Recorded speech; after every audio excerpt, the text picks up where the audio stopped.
Anne-Marie Guémard, vous êtes la nouvelle présidente de la Fédération nationale des usagers du transport Auvergne-Rhône-Alpes. Aujourd'hui, comment est-ce que se réorganise un petit peu la FNOT au niveau de cette nouvelle grande région? Alors, puisque la région Rhône-Alpes a fusionné avec l'Auvergne, nous avons fusionné nos structures auvergnates et rhône-alpines et nous avons un nouveau conseil d'administration qui est bien équilibré, je trouve, puisque nous sommes 8. C'est un nombre suffisant pour bien pouvoir travailler en équipe.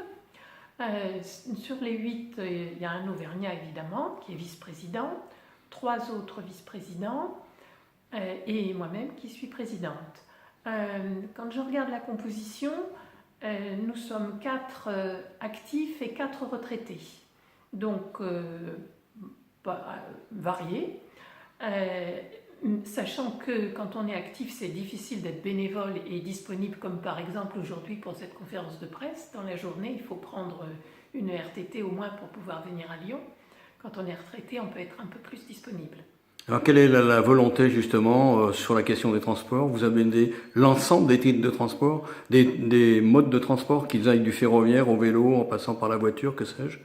Alors, tous les modes de transport qui ne sont pas la voiture individuelle, parce que nous sommes pour des modes de transport respectueux de l'environnement, que ce soit pour les gaz à effet de serre comme pour la pollution.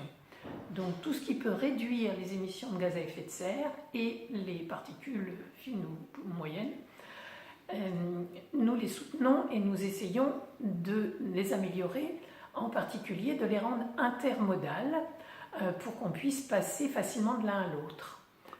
Globalement, aujourd'hui, quels sont les grands combats de la FNOT qui se déclinent régionalement, mais qui sont décidés un petit peu sur l'ensemble du territoire hexagonal?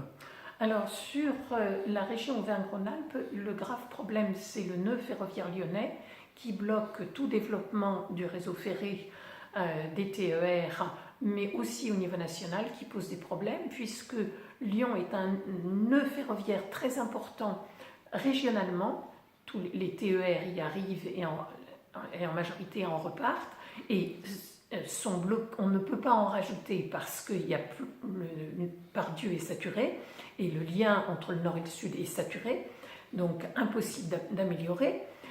C'est aussi un nœud ferroviaire important au niveau national, puisque tous les TGV qui partent de Paris pour aller vers le sud-est ou vers l'Espagne ou vers l'Italie passent aussi par là, donc que ce soit européen, national ou régional, c'est un point de blocage. D'autre part, en Auvergne-Rhône-Alpes, nous avons un territoire étendu.